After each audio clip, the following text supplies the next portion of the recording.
Okay, we're back.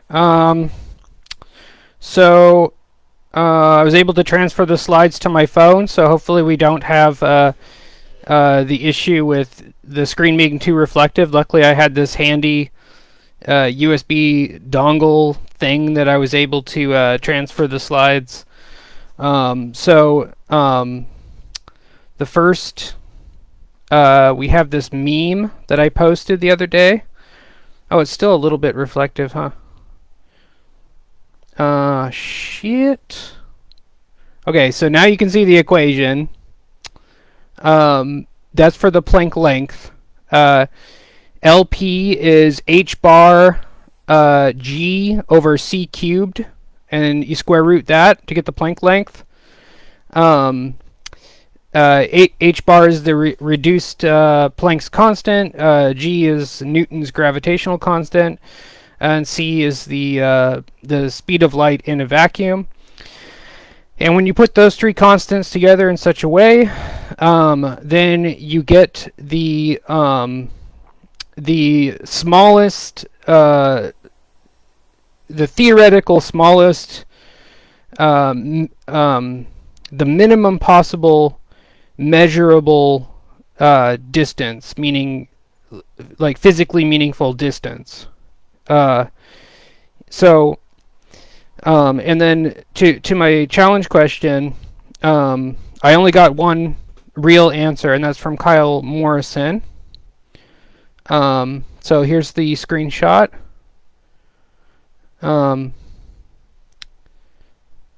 Hopefully you can see that okay. I don't feel like reading the whole thing. But yeah, essentially, essentially he hit the nail right on the head. And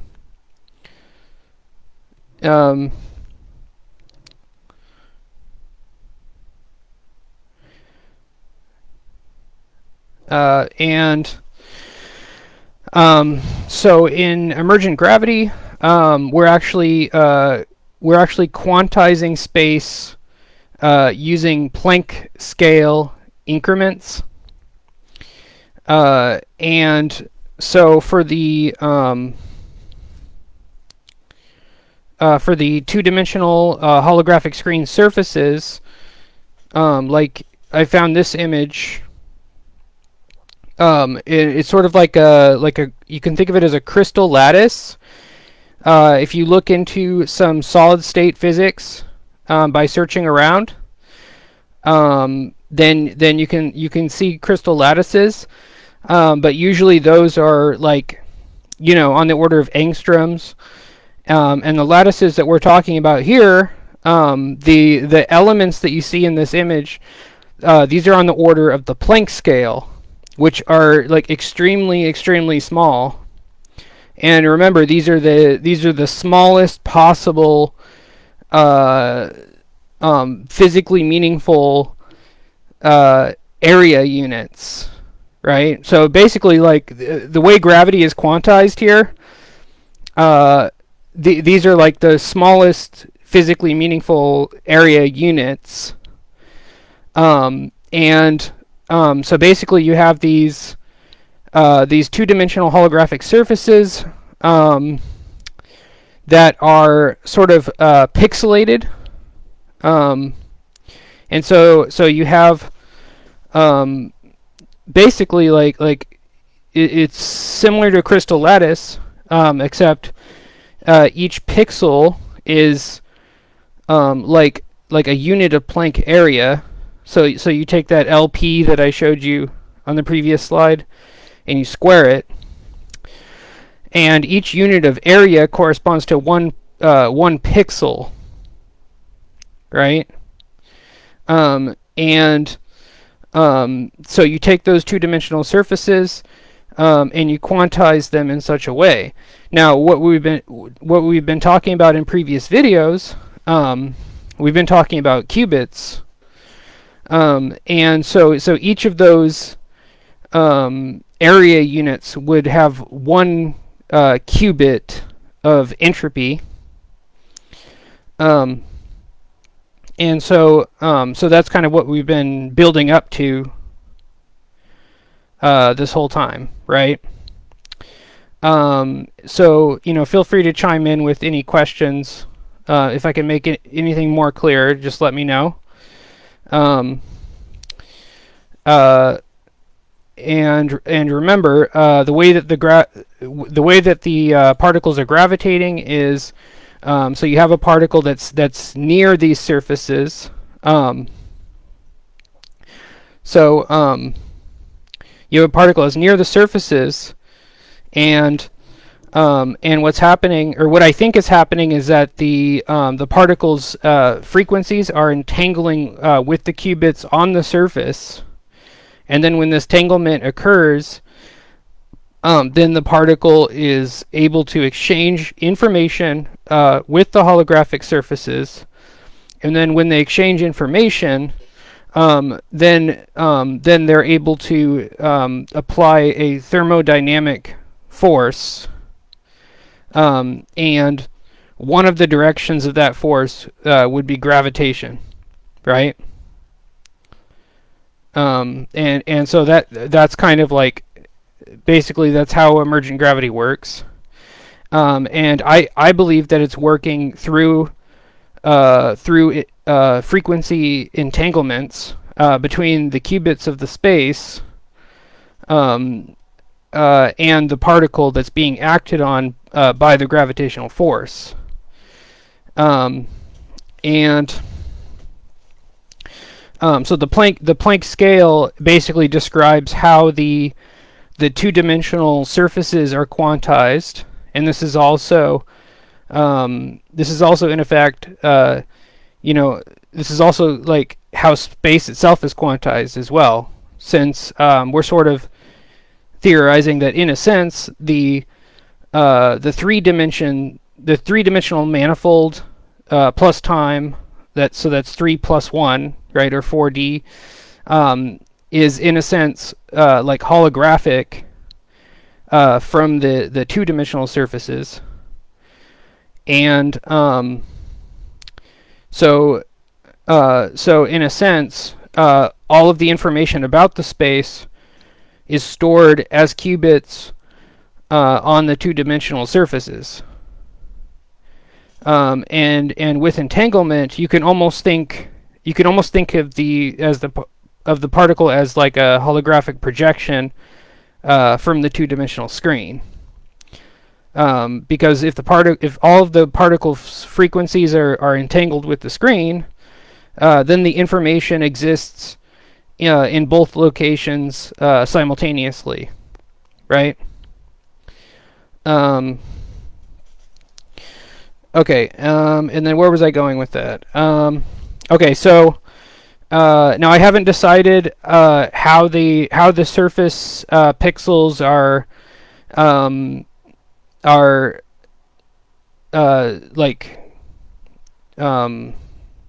structured. I'm kind of leaning towards triangulation, like triangles. But I want to do some more reading and then kind of come to an informed decision. So in solid state physics, we have all sorts of different ways to structure the lattice.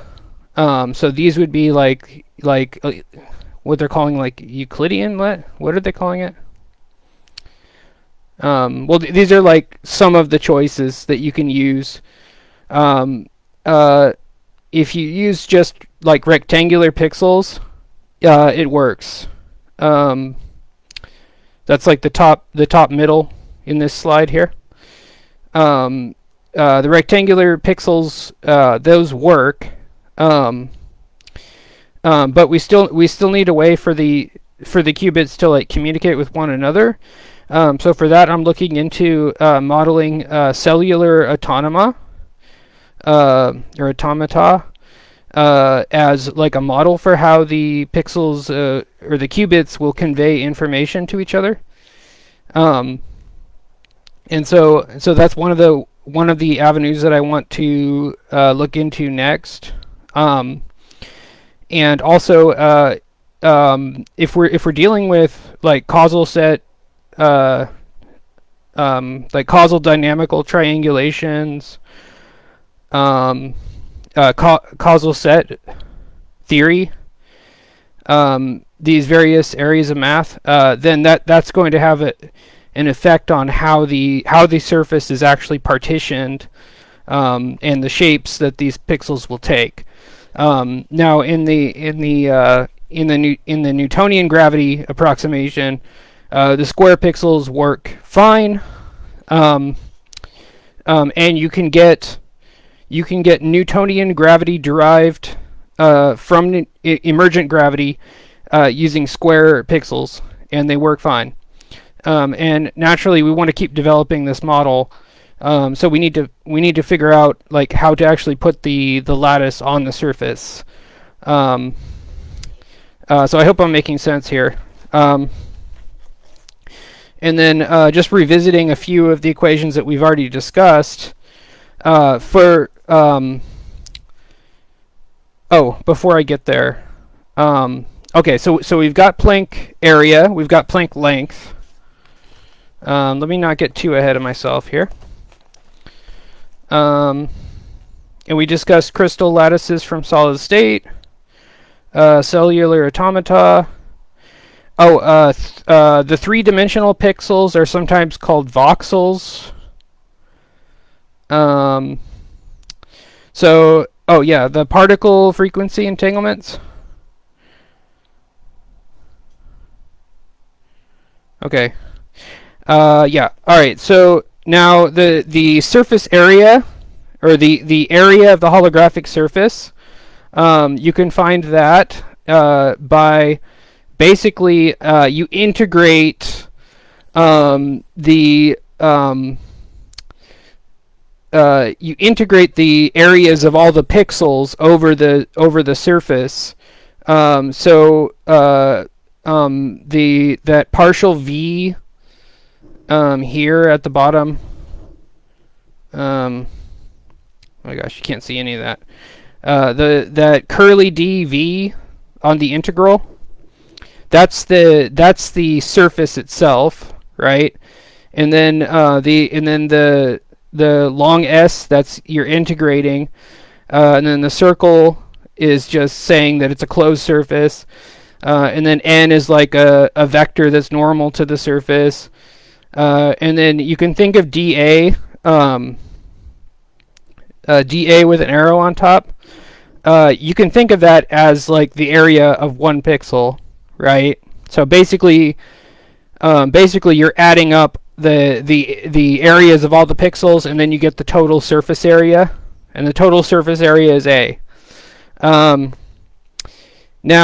in the calculus, you treat since the Planck area is so small, you treat that as like infinitesimal, and that's not like, I feel like that's not 100% correct, but that's where the calculus starts to break down. But if you just want surface area, this equation is good enough. This equation is going to be good enough if all you want is surface area. So then you take that surface area, and then you can get the number of bits on the surface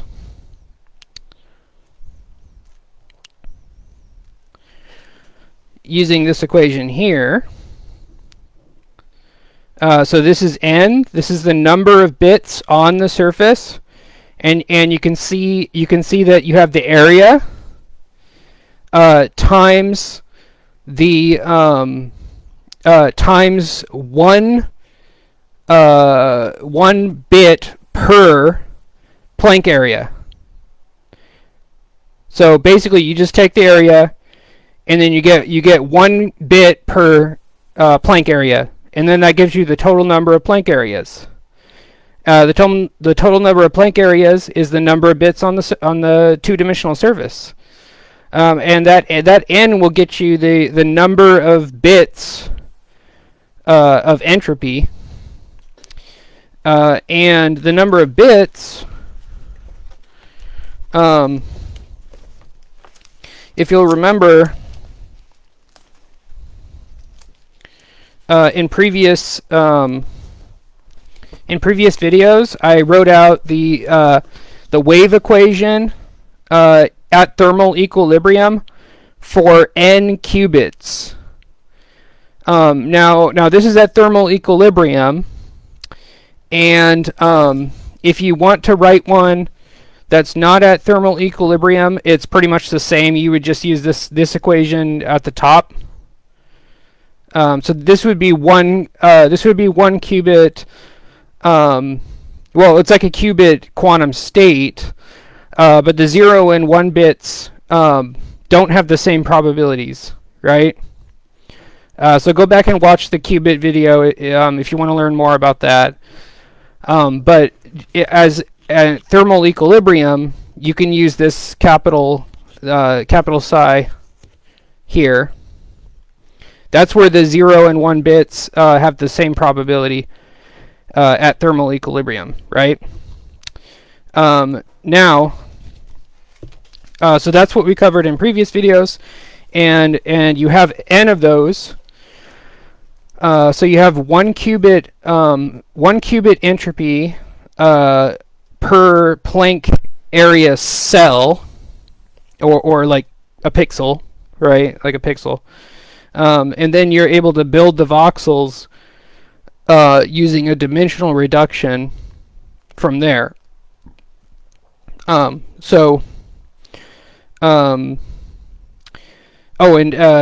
and no one actually has the equation worked out yet for the dimensional reduction. I'm working on it. I have a plan for how to find the equation for the dimensional reduction. So I have a solid plan for finding that. And no one's actually figured that one out yet. But like in theory, from the two-dimensional information, you can build. So basically, like, you take the pixels with the information, and then you can build the voxels, which are the three-dimensional pixels, from the two-dimensional pixels, right? And so that's how you would use the holographic principle to build your 4D manifold. Okay. And that's something that's missing from the theory, but I'm working on it. Okay, so that's how the Planck units kind of fit into this picture of emergent gravity. So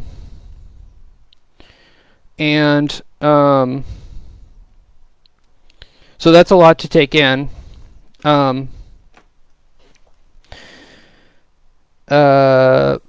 Okay, any questions?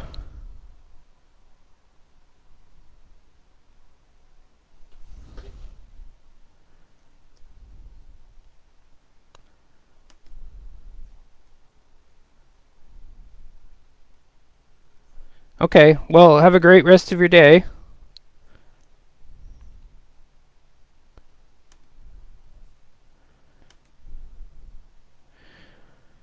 You know what? I think I might have had the permission set on like private. So you might have to not be able to watch this one live. For some reason, it put the little lock symbol. So you're gonna have to go back and watch it. You're gonna have to watch it offline, or not live, and then ask me questions. And also be sure to subscribe to my YouTube channel, where I'm backing up these videos. And that's in case my account gets locked down on Facebook again. So make sure to follow my backup channel on YouTube. Okay, let me know if you have any questions.